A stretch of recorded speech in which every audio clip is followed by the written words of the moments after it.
খাজা মুঈনুদ্দিনের পীর কে ছিল? আমার দিকে তাকান। খাজা মুঈনুদ্দিনের পীর তার চাইতে বড় নাম হলো উসমান হারুনি রহমাতুল্লাহি আলাইহি। আমার দিকে তাকান। একদিন খাজা উসমান হারুনি রাস্তা দিয়ে রাত্রেবেলা সফরে বের হয়।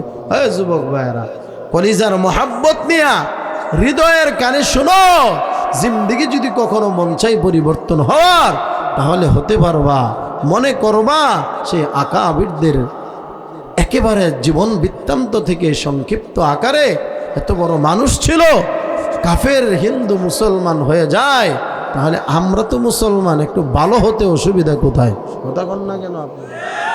ভাইয়ারা আমার, পা ধরে ধরে অনুরোধ করে বলি, খাজা সাহেব রাত্রেবেলা সফরে রওনা। হঠাৎ করে এক জায়গায় যায় দেখে অনেকগুলি মানুষ আগুনের পূজা করে, তাদেরকে বলা হয় অগ্নি পূজক। আল্লাহর বান্দা যায় ডাক দেয়া বলে, ভাইয়ারা কি করো? আমরা তো আগুনের পূজা করি, আগুন আমাদের প্রভু। নাউজুবিল্লাহ কইতেন না? আওয়াজ দিতে হবে, আমাদের প্রভুকে। যাদের প্রভু আল্লাহ তারা না কইবেন আমাদের প্রভুকে। জবান এখনো খুলে নাই, চার চক্কার ভিতরে খুলবেন, গইলের আওয়াজ দিলে পরে খুলবেন, ছাত্রার প্যান্ডেলে নাচ দিকে খুলবেন, নির্বাচনে 100 টাকার লোভে ট্রাকে উইটে খুলবেন। আল্লাহর দেওয়া কণ্ঠ সেই জায়গায় ব্যবহার করা জায়েজ নাই। অতএব আওয়াজ দিয়ে মোহাব্বতে বলেন আমাদের প্রভুকে। এবার ডাক দেয়া বলে, আমাদের প্রভু আগুন, আমরা পূজা করি। খাজা উসমান হারুনি বলে, দাও একটু আগুন দাও। না না, আগুন দেওয়া যাবে না। কেন? বলে আমাদের প্রভু। কি করবা? বলে আগুন দ্বারা মানুষ যা করে তা করব, পানি গরম করব, রান্না করব, পানি গরম করে ওযু করব। ভালো করে শুনেন। এবার ডাক দিয়ে বলে, না না, পানি দেওয়া যাবে না আমাদের প্রভু। খাজা সাহেব ডাক দেয়া বলে, এতদিন ধরে তোমরা আগুনের পূজা করো, তাহলে তো বন্ধু হওয়ার কথা। বলে, হ্যাঁ, আগুন তো আমাদের বন্ধু। তাইলে হাতটা লাগায় দাও, দেখি পুরে কিনা। সুবহানাল্লাহ কয় না? এবার ডাক দেয়া বলে, কি বলে? আগুনের ভিতরে হাত দেওয়া যায় না, হাত তো পুড়ে যাবে। আল্লাহর বান্দা কয়, আমাদের প্রভু আল্লাহ, আল্লাহ আমাদের বন্ধু, এই জন্য আমরা আগুনে পুড়ব না। আল্লাহ যদি কারো বন্ধু হয়, আগুনে পুড়বেন এই আশা আছে? এবার হেরা ডাক দেয়া বলে, তোমাদেরকে আগুন জ্বালাইবে না? বলে না। তাই রে? কি বলে? হ্যাঁ। বিশ্বাস হয় না? বলে, কেমনে বিশ্বাস করি? তাহলে আঙ্গুর আগুনে জাপ দেও। সুবহানাল্লাহ। খাজা উসমান হারুনি ডাক দিয়া বলে, আমার একটু ওযুর পানি দাও। ওযু কইরা আল্লাহর কাছে মোনাজাত করে, আল্লাহ আগুনে জাপ দিব, তুমি জ্বালাইবে না, কারণ আব্বাজানরে জ্বালাও নাই। আব্বাজানের নাম হলো ইব্রাহিম আলাইহিস সালাম। নমরুদ বিশাল আগুন জ্বালাইয়া ইব্রাহিমকে ফেলে দিল। আল্লাহ তাআলা বিশাল আগুনকে ফুল বাগান বানায় দেয়। ইব্রাহিম নবী জ্বলে না, ডাক দেয়া কয়, আল্লাহ আমরা তো ওই বাবার সন্তান, বাবাকে পোড়াও নাই, সন্তানরে কেন পোড়াইবা? এখনো পর্যন্ত আওয়াজ দিতে হবে, ইব্রাহিমের সন্তান এখনো মাঝে মাঝে আছে না নাই? কি বিশ্বাস হয়? আসেনি? না থাকলে দুনিয়া থাকতো না, ঠিক কিনা জোরে বলেন? উসমান হারুনি আল্লাহকে কয়, আল্লাহ তোমার সাহায্যে আগুনে ঝাঁপ দিলাম, বাকি তো দায়িত্ব হলো তোমার। খাজা সাহেব জিকির করতে করতে করতে করতে আগুনে ঝাঁপ দেয়। কতক্ষণ পর আবার জিকির করে করে আগুন থেকে আল্লাহর বান্দা সম্পূর্ণ মানুষ হিসাবে আল্লাহর বান্দা খাজা সাহেব বের হয়ে যায়। কি বুঝলেন? এটা দেখার পরে ওরা ডাক দিয়া বলে, তোমাদের ধর্ম এত সুন্দর, আল্লাহর পাগল হয়েছ, আল্লাহ তোমাদেরকে আগুনে জ্বালাই নাই। ও খাজা সাহেব, আমরাও বুঝে গেছি, দাও না আমাদেরকে হাতটা বাড়াইয়া কালিমাটা পড়াইয়া। জোরে হবে আল্লাহু আকবার। ভাইয়ার আমার দিকে তাকান, ভালো করে শুইনালন। এই যে উসমান হারুনি কেমন বুজুর্গ, যার ভিতরে এই 3 গুণ যদি না থাকতো, হিন্দুরা কালিমা পড়তো না, মহব্বত লাগতো না, আল্লাহর কথা স্মরণ হতো না, আখিরাতের কথা স্মরণ হতো না। এই জন্য খাজা উসমান হারুনির আরেকটা কথা শুনে আমি শেষ করে দেব। একদিনের ঘটনা, ভালো করে শুইনালন। কত বড় আকাবির ছিলেন। এশার নামাজ পড়াইয়া ডাক দিয়া বলে, মুসল্লিরা বিদায় হয়ে যাও, আমার যারা মুরিদ আছো তোমরা বসে থাকো, স্পেশাল বয়ান হবে, কথা হবে। মুসল্লিরা আসার পর চলে যায়, মুরিদরা এবার সবাই বসা। খাজা সাহেব ডাক দিয়ে বলে, মুরিদরা, আমি আজকে তোমাদেরকে একটা স্পেশাল ফাইনাল কথা বলবো। এই কথাটা শোনার জন্য সবাই আগ্রহী। এবার কয়, বলেন না গো পীর সাহেব। আল্লাহর বান্দা কয়, আগামী এই যে ফজর আসতেছে, যারা ফজর পড়বা আল্লাহর কাছে দোয়া করব, আল্লাহ তাদেরকে জান্নাত দিবে। তবে যদি এই খবর কাউরে জানায় দাও তাহলে জান্নাত পাইবা না। সুবহানাল্লাহ পড়ে। সবাই ডাক দেয়া বলে, হুজুর কি বলেন এটা? নামাজ ফজরে পড়লে জান্নাত পাবো, নিজে বাঁচলে বাপের নাম কাউরে বলবো না। দুনিয়াতে এমন মানুষ আছে না নাই? সব দায়িত্ব নেওয়ার পরে আবার কয়, আগে নিজে কিছু কইরা লই, তারপরে কর্মীর খবর লই। কথা কোম্পানির মালিক এমনি দেখবেন আউট মানুষদেরকে সব দিয়া দেয়, মাঝে মাঝে কর্মীর খবর নেই না। বলে গার্মেন্টস ফ্যাক্টরি যারা আছে, কতগুলি শ্রমিক, কার বাবা হঠাৎ মারা গেল, কে পড়ে গেল, ইচ্ছা করলে পারবে তার গোটা ফ্যামিলি চালাইতে, এরপরেও দেবে না। আওয়াজ দিয়া বলেন না আছে না না। আমি আপনাদেরকে বলতে চাই, আবার ডাক দেয়া বলে, নিজে বাঁচলে বাপের নাম। খাজা সাহেব বলে, যাও সবাই যা ঘুমায় যাও, ফজর পড়বা। সবাই চলে গেছে, ঘুমায় গেছে, ফজর পড়তে হবে। কিন্তু খাজা সাহেব ফজরের নামাজ পড়াইলেন, সালাম ফিরাইয়া মুসল্লির দিকে একটু তাকাইয়া দেখে, কি ব্যাপার, সুবহানাল্লাহ, মসজিদ ভরা, বারান্দাও ভরা, মসজিদের আশপাশে যত জায়গা সব ফজরের মুসল্লি দিয়ে ভরা। খাজা সাহেব দাঁড়াইয়া ডাক দেয়া বলে, কি আশ্চর্য, হে মুরিদরা দাঁড়াও। সব মুরিদরা দাঁড়াইছে। 1 নাম্বার, তুমি বলছো এদেরকে ফজরে আসতে?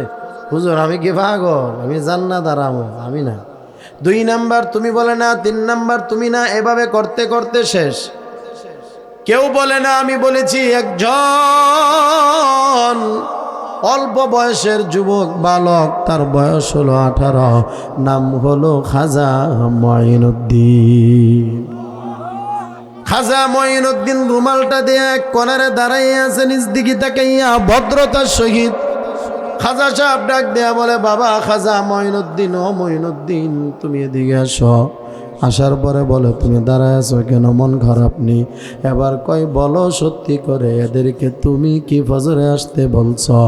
এমন সময় মঈনুদ্দিন ডাক দেয়া বলে, হুজুর বেয়াদবি মাফ করবেন, আমি সবাই রে ঘরে ঘরে যাইয়া প্রত্যেকটা ঘরের মানুষ রে উঠাইয়া ফজর পর্যন্ত তশকিল করেছি, ফজর পড়বেন, যদি পড়তে পারেন মাওলাই আজকে জান্নাত দিয়া দিবে। আল্লাহর বান্দা ডাক দেয়া বলে, মঈনুদ্দিন নাই রে বাবা, কেন এত বড় সর্বনাশ নিজের করলা? জাহান্নাম তুমি চাও নাকি? জান্নাত বুঝে লাগবে না? মঈনুদ্দিন ডাক দেয়া বলে, হুজুর আমি এদেরকে কেন বললাম জানেননি? আমি চিন্তা করে দেখলাম, আমি পড়লে তো জান্নাতি, আর যদি আমি বলিয়া দেই এলাকার সবাই রে, তাহলে এলাকার সবাই যাবে জান্নাতে। আল্লাহ যদি আমার একা জাহান্নামে দেয়, আমার কোনো অসুবিধা নাই, এলাকার সব মানুষ তো জান্নাতে গেল। আরে কইবেন না বুঝি সুবহানাল্লাহ। খাজা সাহেব ডাক দিয়া বলে, বাবা আয় আমার বুকে আসো। এবার ডাক দিয়া বলে, এ উপস্থিত মুসল্লিরা, আমি কেন একটা পরীক্ষা নিলাম, টেকনিক খাটাইলাম জানো?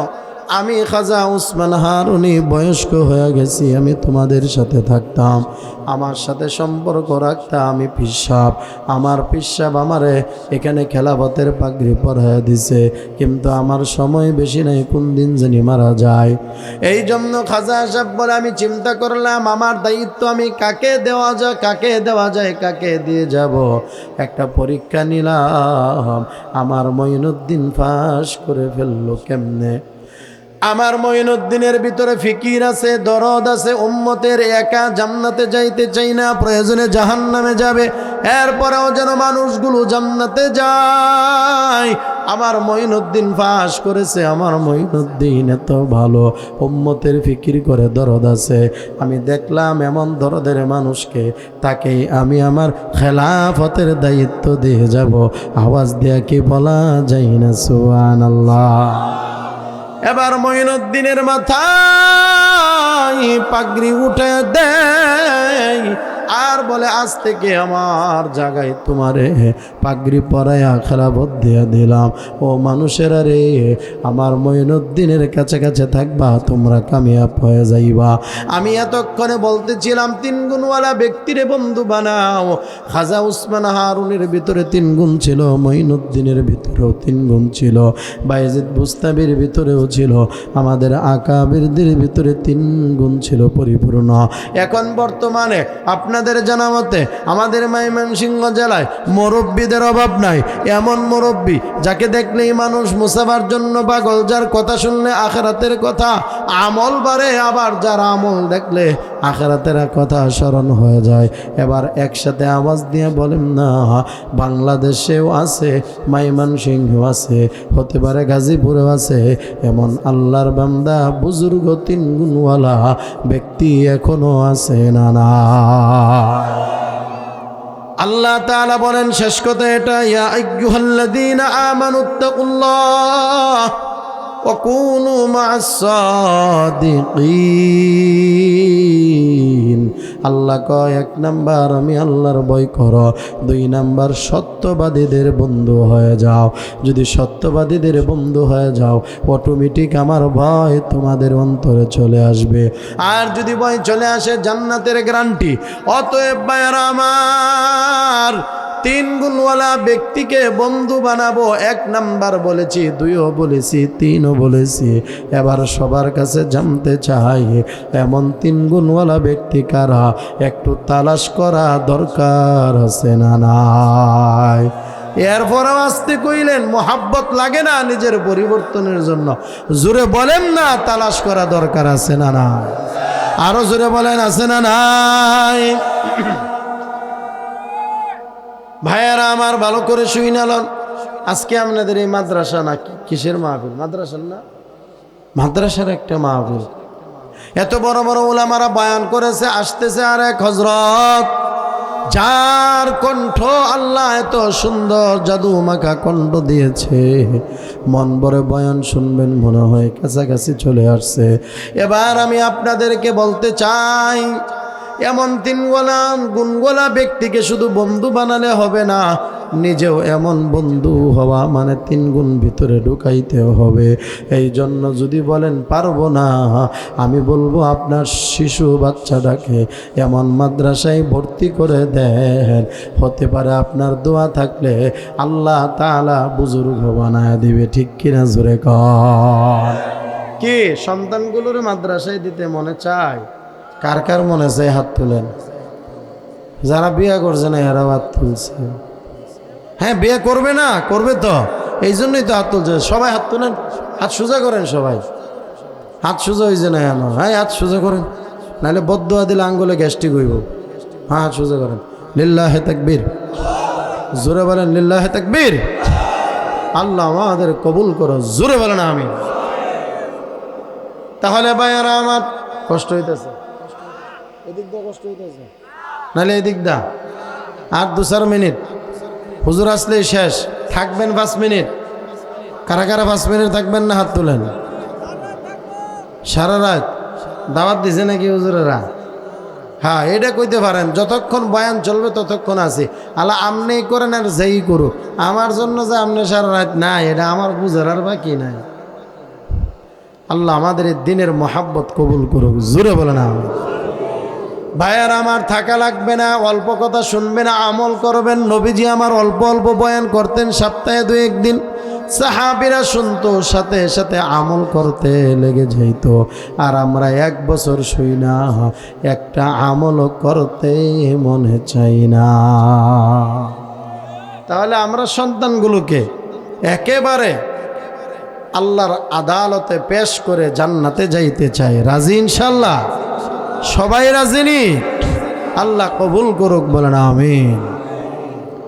আমি আপনাদেরকে সুন্দর এক বাইজিদ বুস্তাবির ঘটনা শোনাতে চাই, যেটা একেবারে অল্প সময়ের ভিতরে, 3-এর ভিতরেও 3 গুণ ছিল। ভালো করে বুঝেন। বাইজিদ বুস্তাবির আম্মা গর্ভে সন্তান যখন আসলো, আব্বা মারা যায়। এখন বাইজিদের আম্মা আর বিয়ে করে নাই, সন্তান হলো, নিয়ত করলো মাদ্রাসায় দিমু, বড় আলেম হবে, আমি মা আমার স্বামী একসাথে এই সন্তানের উসিলায় জান্নাতে যাব। বয়স বড় অল্প, নিয়ে গেলেন মাদ্রাসায়, যায়া বললেন, হুজুর আল্লাহর জন্য ওয়াকফ করে দিলাম, দিনের জন্য, আমার বাইজিদরে সাবধান, একদিনও বাড়ি যাইতে দিবেন না যতদিন বড় আলেম না হবে। সুবহানাল্লাহ। আর আমরা কত বড় মানুষ, হুজুর আমার শ্বশুরের শালার অমুকের তুমুকের বিয়া, আমার ছেলেটা ভাড়া দেন তো একটু রিক্সা তুললে, বুঝেন আল্লাহর ধমক কত। হুজুরে কয় ছুটি নাই, বলে স্যার হিউ নাই, বুঝে রাখেন, আমার ছেলে কানবো, আমি বিয়ে খাইতে যাব। বলেন একেবারে অন্য অন্য আত্মীয়র দিক দিয়ে বিয়ে খাইতে ছেলের ছুটি চাই, আছে না নাই? সাউন্ড গে জায়গা দুর্বল হয়ে গেল। এবার আল্লাহর বান্দি বাইজিদ বুস্তাবি রহমাতুল্লাহি আলাইহি, তার মা ভর্তি করে দিলেন, ছুটি দেয় না। আমার দিকে তাকান, হঠাৎ করে এমন একদিন আসলো, কি কই জানেন? হুজুর মায়েরে অনেক দিন হয় দেখি না, একটু ছুটি দিবেন, আমারা দেখবো আর আসবো। হুজুরে কই ফাগলারে খেভাইলো কেডা? মাই তো ওয়াকফ করে দিয়ে গেছে, আমি কেমনি ছুটি দিই? হুজুরে আবার পরীক্ষা নেই। কি পরীক্ষা? বাইজিদ 30 পারার 2 ভাগ যদি শোনাইতে পারো অল্প সময় তাহলে দিমো। হুজুরে ভাবছে পারতো না, আল্লাহ কেউ পারবি রে বাইজিদ। বাইজিদ আবার বয়ান শোনাইছে, সবক শোনাইছে অল্প সময়ে ওই হুজুরের কথা মতো। হুজুর এবার যাইতে দিবেন না, হুজুরকে না দিলে তো আমি ধোঁকাবাজ, কথা কন না। এবার বাইজিদ চলে গেল, মায়ের দরজায় আঘাত করে। আমার দিকে তাকান, মা দরজা খুলে না। কে? মা শক্ত ভাষায় বলে, আমার বাইজিদ নামে কেউ নাই, বাইজিদ নামে কেউ নাই। মা তুমি আমার চিনো না, আমার যে বাইজিদ ছিল হে তো আল্লাহর রাস্তায় দিয়া দিছে একবার ওয়াকফ করে, তো তুমি কোন বাইজিদ? তুমি আমার বাইজিদ না। মা পাথর হয়ে সন্তানকে ফিরাইয়া দিতে বাধ্য, কারণ সন্তান আমারা দেখলে যদি না যায়, আমি যদি সন্তানের দেখলে জড়ায় ধরে মহাব্বত লেগে যায়, তাহলে তো আমার নিয়ত পুরা হবে না। সুবহানাল্লাহ কইতেন না। এবার বাইজিদ চলে গেল। সংক্ষিপ্ত কথা, হুজুরে যায় বলে, হুজুর আমার মা দরজা খুলে নাই, চলে আসছি হুজুর। আতায় মা আতা হাতায় কই, বাবা মায়ের আশা পূরণ করো, বাড়ি যাওয়া লাগবে না। হঠাৎ করে একদিন আলেম হয়ে গেল বড়, হুজুর ডাক দেয়া কয়, বাইজিদ কালকে তোমার ছুটির দিন, আর কেউ বেঁধে রাখবে না, মাকে মন ভরে দেখবা। বাইজিদ আগামীকাল বাড়ি যাইবা, তোমাকে আলেম হওয়ার পাগড়ি পরিধান করায় দেওয়া হবে। পাগড়ি বড় হয়ে গেছে, সব শেখা শেষ, আল্লাহ কবুল করে নিছে, বাড়ি যাইবে তো আনন্দ। এবার বাইজিদ যা ঘুমায় গেল, উস্তাদও ঘুমায় গেল। রাত্রে বেলা আল্লাহর নবী আইসা উস্তাদের কাছে হাজির। জোরে বলেন আল্লাহু আকবার। জোরে একবার বলেন, কে আসছে? কে আসছে? নবী আসছে। নবীর যদি কেউ স্বপ্নে যুগে জিয়ারত পায় তো জান্নাতি। সুবহানাল্লাহ বলেন। আল্লাহর নবী আয়েশা বলে, বাইজিদের উস্তাদ আগামীকাল বাইজিদ বাড়ি যাবে, পাগড়ি একটা দিবা না, পাগড়ি দিবা 2টা। সুবহানাল্লাহ। একটা পাগড়ি দিবা আলেম হওয়ার বরকতান পাগড়ি, আর একটা পাগড়ি দিবা বাইজিদ রে তাসাউফ এবং মারিফতের পাগড়ি। মানে আল্লাহর বান্দা বাইজিদ বুজুর্গ আল্লাহর ওলি হয়ে গেছে, আল্লাহ কবুল করে নিছে। এই জন্য দুইটা পাগড়ি পরায়া বিদায় করে দিবা। কত বড় ভাগ্যবান বাইজিদ বুঝতে হবে। এবার দুই পাগড়ি নিয়ে দরজায় হাজির, আমার সাথে কথা বলতে হবে। বাইজিদের বয়স হয়ে গেল, কত লেখাপড়া করছে, এবার মায়ের বয়স বাড়লো না কমলো? হ্যাঁ, বাইজিদ ঘরে যাইয়া দেখে মা অসুস্থ, বৃদ্ধ অবস্থায় ঘরে পড়ে আছে। আমার হাতটা দইরা একটু বসায় দেনা, কত দুর্বল মা, একদিনও সন্তান দেখে নাই, হাসরের ময়দানে জান্নাতে যাবে বলে। মাকে হাতটা ধরে উঠায় দিছে। কেন রে মা, বসো, শুয়ে থাকো। না না, ও বাইজিদ বাবা, একটু পানি দে, ওযু করব। মা, কেন ওযু করবা? 2 রাকাত শুকরিয়ার নামাজ পড়ব, আল্লাহ যে আমার মনের আশা পূরণ করেছে। এবার ওযু কইরা বলে, আমার একটু বসায় দে, ঠেক লাগায়া তাক লাগায়া পিঠনে ধরো, আমি আল্লাহর কাছে নামাজ পড়ে একটু দোয়া করব। আল্লাহর কাছে বলে, মালিক, আমি বাইজিদের দুনিয়াতে এত কাছে পাই নাই, তবে তুমি তো কবুল করেছ, আখেরাতে তো পাবো। আমার বাইজিদ মানুষের মতো মানুষ হয়েছে, আমি মায়ের আর কোনো দুঃখ নাই। অল্প সময় পরে মা দুনিয়া থেকে বিদায় হয়ে যায়। এই জন্য বললাম, মা বাবা যারা নিয়ত করছেন সন্তানকে মাদ্রাসায় দিবেন, 1 দিন আর 2 দিন পরে নিয়ে আইবে, যা বেটা তুই চাকরি করে রাখা, তুই ভর্তি না। কিন্তু আমরা যে স্বভাব খারাপ মা বাবার, এটা আমরা স্বীকার করি না। কথা বল। 1 নাম্বার, তাকে বন্ধু বানাও যার কথা শুনলে আল্লাহর কথা স্মরণ হয়। 2 নাম্বার গুণ, যার কথা মানে যার বয়ান শুনলে আমল বাড়ে, আলেম বাড়ে, দিনের আলেম শিখতে পারি। এবার আপনারা আবার বলেন, 2 নাম্বার, যার বয়ান শুনলে কি বাড়ে? সবাই বলেন কি বাড়ে? 2 নাম্বার, যার কথা শুনলে আলেম বাড়ে, শোনার পরে আলেম বাড়ে। 3 নাম্বার, তাকে বন্ধু বানাও যার আমল দেখলে তোমার আখিরাতের কথা স্মরণ হয়। আবার আপনাদের সামনে বলতেছি, 1 নাম্বার, পারলে মুখস্থ করেন, না পারলে রেকর্ড করে নেন, পরবর্তীতে শুনবেন, কাজে লাগবে। এছাড়া কোনো বন্ধু বানাবেন না। যার কথা শুনলে আমার আল্লাহর কথা স্মরণ হয়। 2 নাম্বার, যার বয়ান শুনলে এলেম বাড়ে। 3 নাম্বার, যার আমল দেখলে আখিরাতের কথা স্মরণ হয়। এই 3 গুণওয়ালা ব্যক্তিকে বন্ধু বানাও। এবার জিজ্ঞাসা করব, এই 3 গুণ আছে একজন সুদখোরের মাঝে? এই যে না করেন কা, আর না করলে সবাই করেন। এখানে বিরোধী দল আর অমুক দল তমুক দল আসেনি। এই 3 গুণ সুদখোরের কাছে আছে, একজন বড় ব্যবসায়ীর কাছে আছে, একজন বড় নির্বাচিত ব্যক্তি তার কাছে আছে। বলে, না না, আমাদের সবাইকে ওই রাস্তায় চলতে হবে যার কাছে 3 গুণ আছে, এমন ব্যক্তিকে বন্ধু বানাও। আল্লাহর নবী সহজে বোঝার জন্য 2টা উদাহরণ নবী নিজে দিলেন, ভালো করে শুনেন তাহলে বুঝবেন। 1 নাম্বার, নবী বলেন কামারের উদাহরণ দোকানের। 2 নাম্বার, আতরের দোকানের উদাহরণ নবী দিয়ে বুঝিয়ে দিলেন। ও মুরব্বী যুবক ভাই, আল্লাহর কসম, দিল থেকে কলিজা দিয়া মোহাব্বত নিয়ে আপনার ছোট ভাই বা সন্তান মনে করে অল্প সময় 2-4টা কথা বলবো। মালিক যেন আমাকে আমল দান করেন, আপনাকেও দান করেন। আওয়াজ দিয়া কি একবার বলা যায় না আমিন? তাহলে ভাইয়ার আমার, নবী আমার বলেন আতরের দোকানের কি উদাহরণ? নবী আমার জানায় দেয়, এ উম্মত, তুমি আতরের দোকানে যায় বসলা, আতর কিনো নাই, আতরওয়ালা তোমার ফ্রিতে আতর লাগায় দেয় নাই, এরপরেও তুমি বসে থাকলে আতরের ঘ্রাণ তোমার নাকে আসবেই। জোরে বলেন ঠিক কিনা? ঠিক তেমনি ভাবে 3 গুণওয়ালা ব্যক্তিকে বন্ধু বানাও, তোমার নাকে জান্নাতের ঘ্রাণ আসবেই।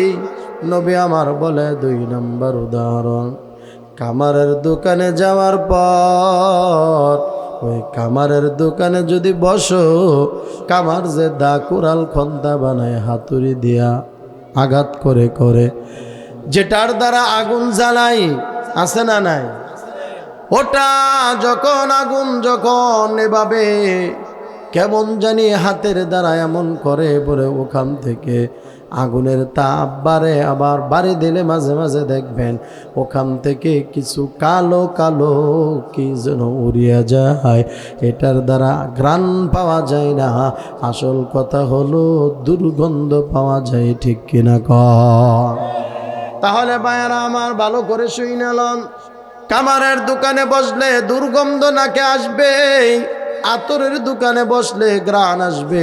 এই জন্য 3 গুণওয়ালা ব্যক্তির বন্ধু বানাও, তোমার নাকে জান্নাতের ঘ্রাণ আসবে। আর যদি এদেরকে সারা বন্ধু বানাও, তোমার নাকে কেমন জানি দুর্গন্ধ আসবে জাহান্নামের।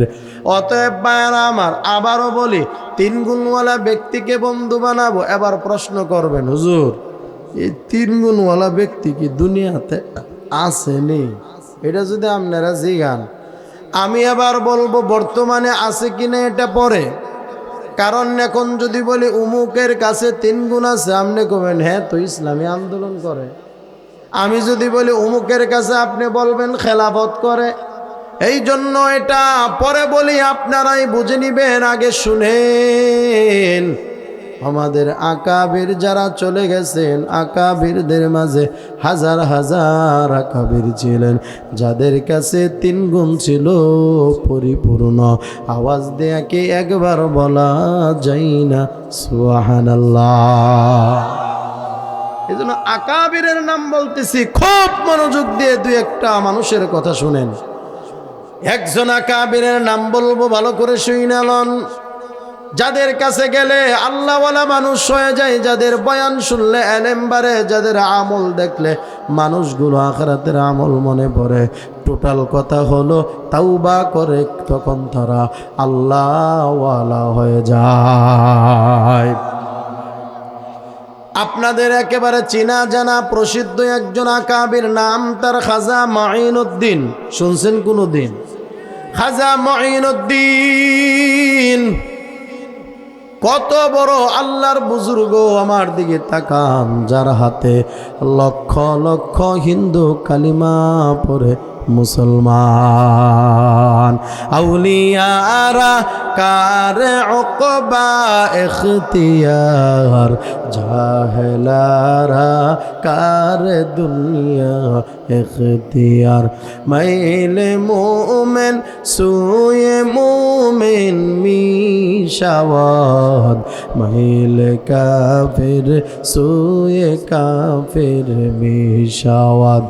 এক জমানা সহবতে বা আউলিয়া, বেহতর আজ সদ সালে তাআত বেরিয়া। সহবতে সালেহ তোরা সালেহ কুনাদ, সহবতে তালে তোরা তালে কুনাদ।